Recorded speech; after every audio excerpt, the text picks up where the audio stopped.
I see the constellations. They remind me that this life cannot be lost forever. I watch my generation. It's so evident this world will soon be gone. Will soon be gone.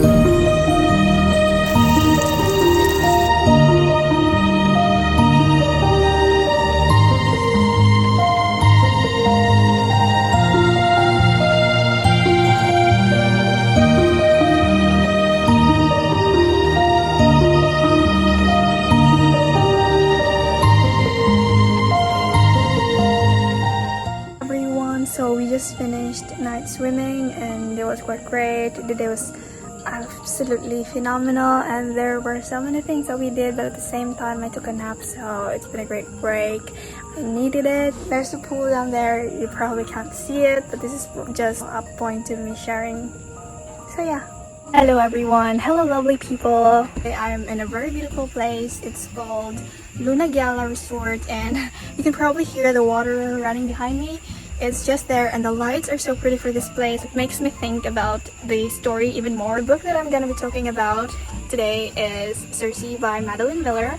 I have read The Song of Achilles. Madelinemiller brings out masterpieces. I don't have her recent work yet, but I know that I'm gonna love it as well. The amount of research that has been put into these characters, it just brings out this certain kind of feeling out of you. Circe's struggles, her isolation, the way she can find love within herself, the way she can find comfort within herself, the way she's treated by other people. My eye bags, I don't have lashes, I don't know why. The sorceress, Circe. Now, all I can say is that I'm very proud and I'm very happy that I bought this book this year.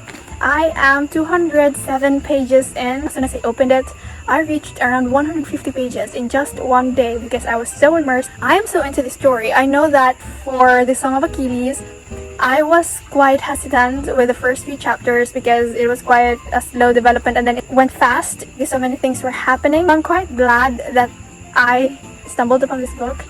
I know that I'm gonna enjoy it until the very last page. Circe explores, of course, the life of Circe, the nymph.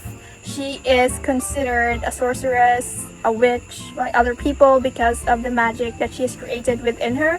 She is the daughter of Helios and she has brothers and sisters that are not very good to her. Even her father is quite mean towards her. She has not been treated warmly. It takes quite a time for her to find comfort in herself, to find ease in spending time with herself. I just realized how interesting it is to find a character that you can relate to, that you can empathize and sympathize with. You get to see the parts of gods that are not majestic. You get to see that them being gods, them being supreme among other people or things, creates this certain level of limits because even if they're gods and goddesses, there are still things that they cannot do. There's still things that they are struggling with, and Circe falls into that aspect as well because she is not one of those Olympians. Her powers are not as extreme or not as massive as other stories out there, but she finds the strength within herself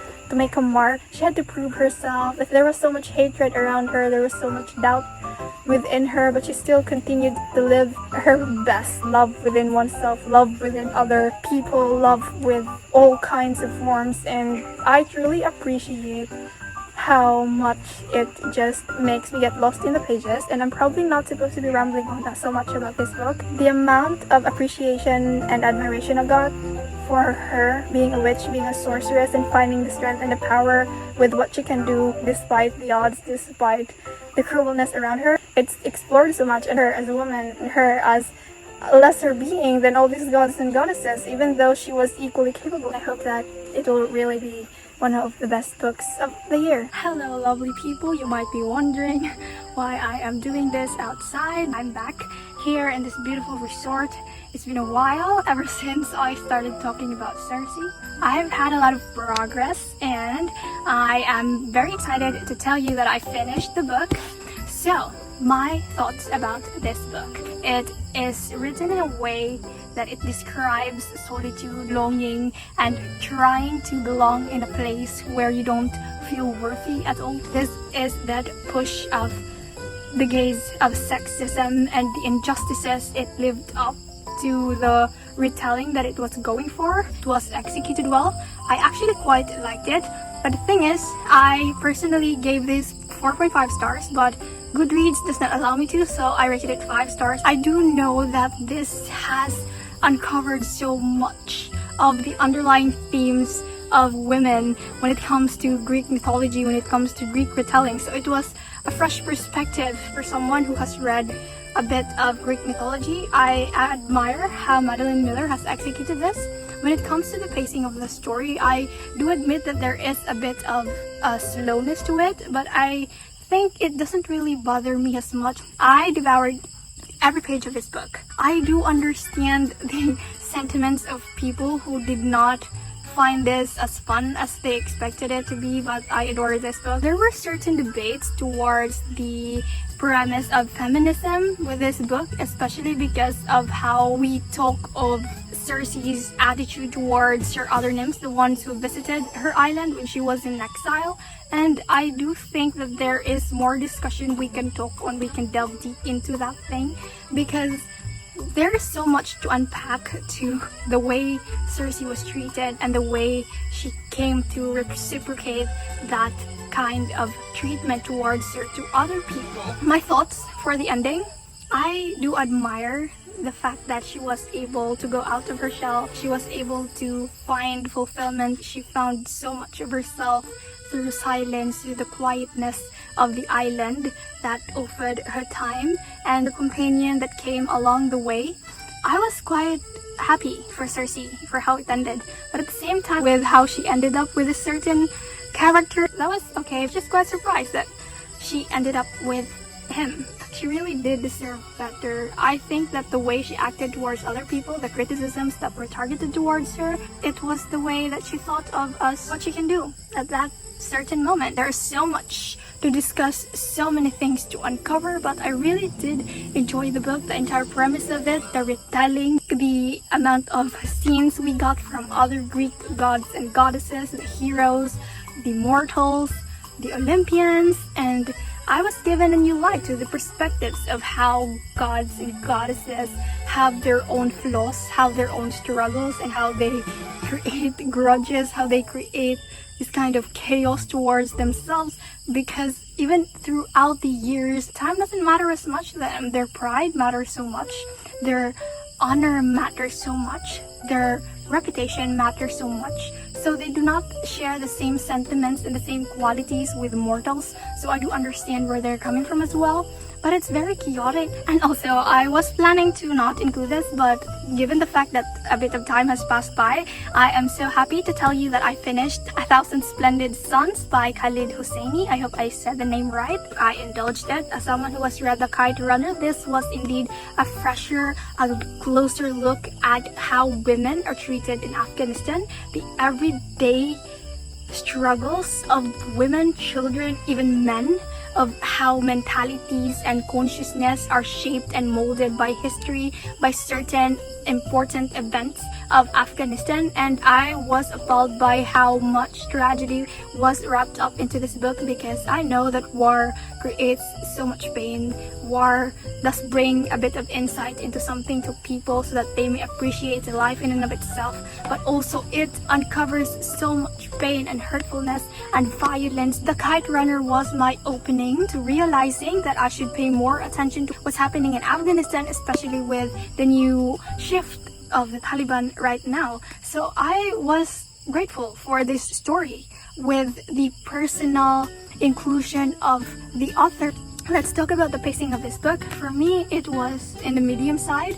Also, the premise of this book, we have two characters being explored in this book, Mariam and Laila. So with Mariam, she grew up with her mother. She was an illegitimate child. A lot of painful things happened. When she turned 15, she was forced to marry this man who was totally too old for her. Rashid was around 40 plus years old and Mariam was 15. Even if they were minors, it was so normalized. I was just worried for all these women. And with Laila's story, we encountered the parents of Laila, a very educated father and a mother who had her own issues as well. She was overshadowed by her two brothers, so she felt alone, left out because of how she was treated as well. There is a kind of event that unfolds the story of these two people, Mariam and Laila, and the way that they interlock their connection with each other creates a bond towards what happens with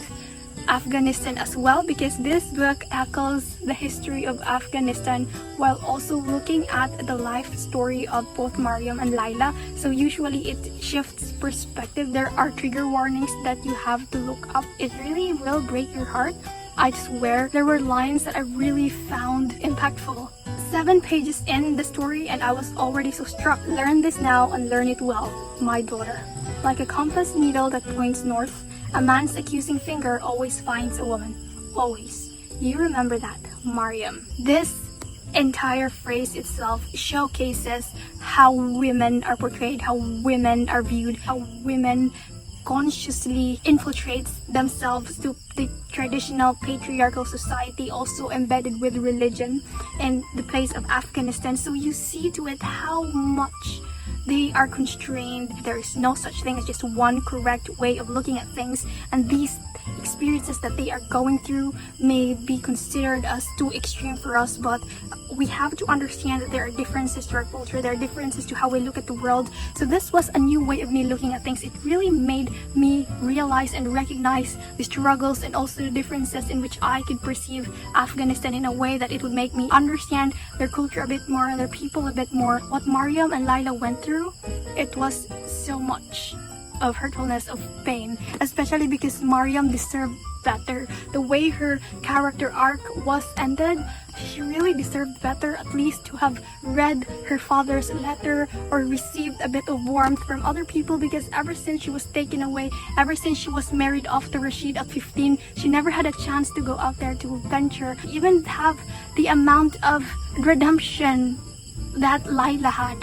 I really think that they were not flat characters. We have to look at it the way things are happening and reflect upon ourselves. What is the author trying to tell us?